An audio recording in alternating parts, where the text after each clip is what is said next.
Good afternoon, everyone. I'm Mark Smith, and welcome to my FIT 520 final project. Today we're going to be demonstrating 3 exercises. We're going to start off first with the tubing internal rotation exercise for the shoulder. My client today is Marie, who is a 20-year-old college sophomore. She's very active in her physical fitness and works out regularly with weights, cardio fitness, stretching, and yoga. Today we're going to be demonstrating the standing internal rotation tubing exercise. Now, I chose this exercise for Marie to help her strengthen, sculpt, and tone her body while improving her overall fitness and enhancing her athletic performance. Now, your shoulders are the gateway to the upper body, so they're super important and you need them healthy and strong. You can build your shoulders with the best exercises, utilizing the best resistance, classic resistance. Today we're going to be using tubing. And you can do all the classic and most effective resistance band shoulder exercises, such as the shoulder press, the lateral raise, reverse flies, and many more exercises utilizing tubing. Today we will focus on the internal rotation tubing exercise, often used if you have shoulder issues such as an injury, if you need to strengthen perhaps a throwing arm, or as a fighter to strengthen up that punching arm, or if you need to regain muscular balance if you have an imbalance from one side or the other, perhaps the front of the back or the left to the right. Now, the internal rotation tubing exercises will primarily work the glenohumeral, coracohumeral, and coracoacromial ligaments. It will also work the clavicle head and stemocostal head of her pectoralis major. It also will focus on the deltoids, her biceps, and her triceps to a lesser extent.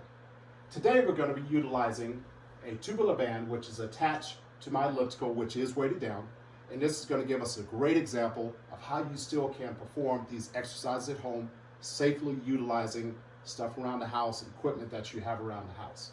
Now, as both a trainer and a client, there are a couple things that you need to know, some common mistakes that are made by trainers teaching the exercise as well as clients when performing the exercise. And one of the first mistakes that they can make is focusing on just one part of the body or the other, the left or the right, the front or the back. Perhaps focusing on the anterior muscles and ignoring her posterior muscles. Symmetry and balance will only come from doing both internal and external exercises, as well as focusing on both the left and right sides of your body.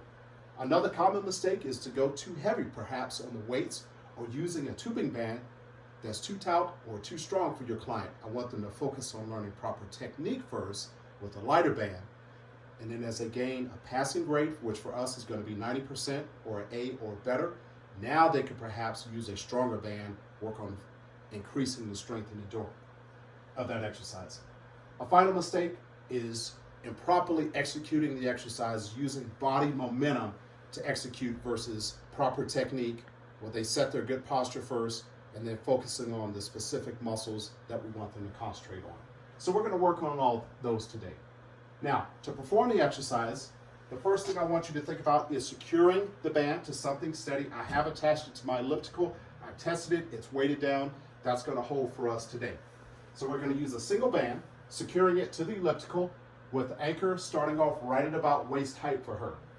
One technique that you can use where your client starts out, they can place a towel or something up under their arm to help them maintain the upper part of their arm locked to the side of their body with that in a perpendicular position.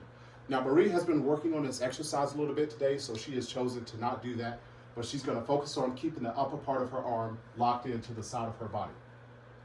I want her standing about 3 to 4 feet away from, for us, the elliptical today, or enough to give her good resistance when she actually performs the exercise. As always, the first thing we're going to think about is establishing the 4 points of good posture for your client. So she's going to be standing feet slightly shoulder width apart. She's going to be standing up nice and tall. Her shoulders are going to be retracted. And I want your client to think about they have a pencil that's locked in the back of their upper part of their back, squeezing the shoulders together for every repetition, holding that pencil up. Her neck is going to be straight, head straight, looking forward.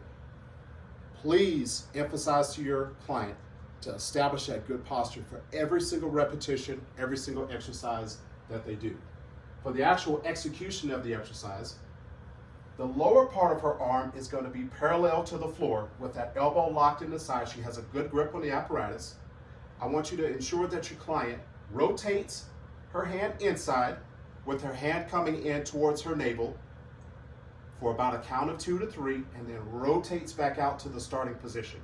Now, one thing that you're going to see Marie do for each one of these exercises, before she comes in for the concentric phase inside, she is going to purposely rotate and retract her shoulders back. Then she will execute the concentric phase in, back out to the starting position, reset the shoulders every single time.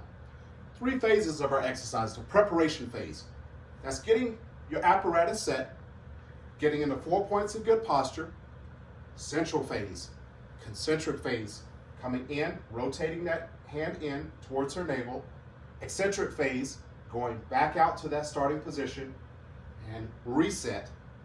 Once she has completed a set, come back out. Terminal phase is going to be when she's done here, either resetting, preparing for the next repetition, concentric phase in, eccentric phase out, or completing the required number of repetitions and exiting from the exercise. If she does exit, she's going to ensure to release the band and we'll let it fall back down comfortably where it doesn't snap back up and hit her. Okay? Those are the 3 phases. Now, clients are going to make mistakes. You want to be able to correct those mistakes until they perfect the exercise. Come to an agreement with your client on how you're going to correct the exercise. If you see her coming in and that elbow popping out, either using a verbal correction or telling her to maintain that locked in. If you see the top of the arm coming out, come to an agreement, a comfortable agreement with your client on how you're going to make those corrections. If you see them using momentum to execute the exercise, make those corrections. Now, to properly evaluate my client, we're going to continuously utilize the National Posture Institute grading system to evaluate and monitor her body alignment, muscular coordination. It starts with ensuring those 4 points of good posture. I then observe and analyze the exercise and then implement my grading system, providing her direct feedback on how well she's doing the exercise, the quality of the movement during the exercise to warrant exercise grade. I want her to get an A, 90% or better. Or if they're ready to progress onto a more complex, different type of exercise, which we'll talk about in a minute, we can discuss those using the National Posture Institute's exercise training matrix. Now, the 5 areas of exercise movement that we're going to grade: postural alignment and functional posture foundation. We already talked about her establishing good posture every single time. Joint and muscular structure alignment, range of motion and motor learning patterns. Range of motion, I don't want her starting that exercise out here, and I also don't want her finishing out here, making sure she's doing the proper execution every single time. Speed of the movement, it's going to be in for about 2 to 3 count and out for about a 2 to 3 count back to her terminal phase or the starting position. And then, of course, muscular contraction and balance, making sure she's focusing on what we want her to focus on for the exercise. I want this to work on the rotator cuff, deltoids, etc., instead of focusing on the bicep and pulling that across. All right? Once my client has mastered this exercise, or an exercise that you start for them, the standing internal rotation shoulder to the exercise, and earned a 90% or A or better, we now can talk about different types of exercises for her, such as using our bands for shoulder exercises, or if you have the opportunity to go back to a gym, you can utilize weighted equipment. So now we've gone through all the basics of it. Maria is going to demonstrate to us 10 repetitions doing proper form for the exercise.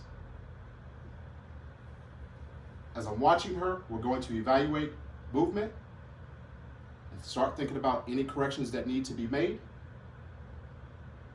She's really focusing on resetting for every single exercise, bringing that arm perpendicular across her body, keeping that upper arm locked in position. There's 6, 7. She's maintaining great posture, good alignment with her neck, looking forward. 2 more.